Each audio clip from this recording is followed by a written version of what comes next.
He spoke to the wind, and the wind obeyed. He commanded an army that wasn't only human. Men, spirits of fire, and birds that carried his messages across the world. He built a palace so dazzling that a visiting queen mistook its floor for a river and lifted her dress to wade across solid glass. You know him as the wisest king who ever lived. The gold, the riddles, the Queen of Sheba. But the oldest accounts tell you things your history books left out. That he ran an empire on an invisible workforce, that he took intelligence reports from a bird, that he understood the speech of ants, and that he died, standing up, leaning on a staff. And for a long time, no one noticed. This is the story of Solomon, king, commander of the unseen, the most powerful man who ever lived, who spent his whole life afraid of one thing, forgetting where his power came from. To understand Solomon, you have to start with his father. David, the shepherd who became a king, the same David who, in the story you know, brought down a giant with a sling. Solomon grew up in the shadow of that legend, and from the beginning, it was obvious the son was something rare. There's an old account of him, still just a boy, that captures it perfectly. Two men come before his father, the king, in a bitter dispute. One man's sheep had wandered into the other's field overnight and eaten his entire harvest to the ground. The king's ruling was simple and fair. Give the sheep to the farmer who lost his crops. Case closed. But the boy, standing quietly to the side, spoke up. "Father, may I suggest another way? Let the farmer keep the sheep for now, live off their wool and milk, while the shepherd works the ruined land back to life. When the harvest returns, each man takes back his own." Think about what that boy just did. He didn't only want justice, he wanted both men whole again. Not punishment, repair. Everyone in that room understood. This was not an ordinary child. And when his father died, the kingdom passed to him. That's when his story turned from remarkable to unbelievable. Because he was offered a single wish, and his answer tells you everything.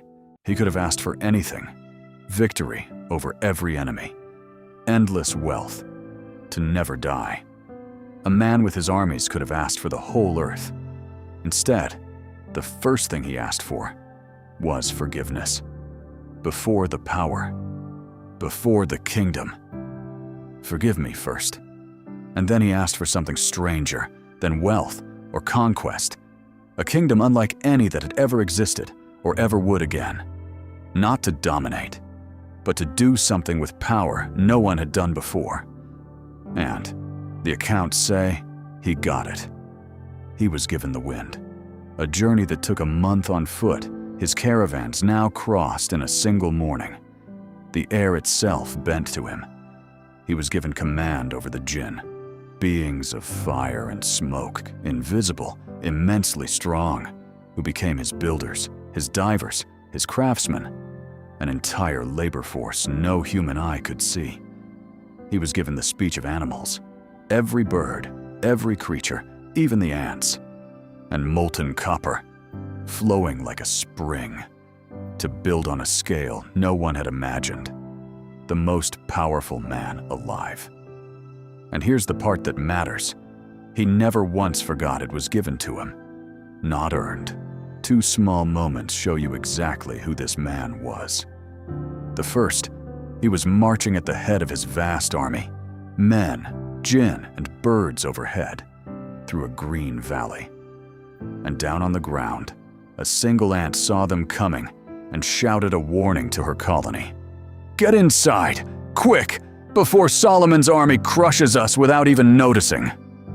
Solomon, who understood her, stopped, and he smiled.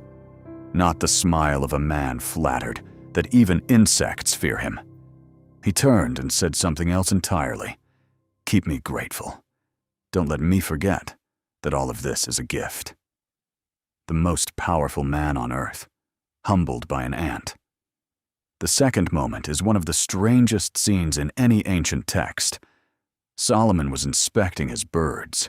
Yes, he kept birds the way other kings kept spies, and noticed one was missing.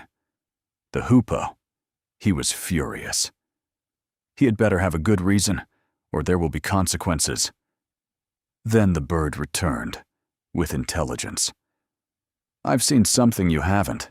I come from a land called Sheba. There's a woman ruling there. Wealth beyond measure, and a throne unlike anything you've seen. But her people bow to the sun. Solomon listened to his bird's report, and he made a decision. He would write the queen a letter. That's all for part 1. But trust me, the best is yet to come. Part 2 is on its way, and you won't want to miss what happens next. Hit subscribe and the notification bell, so you're the first to know when it drops. See you there.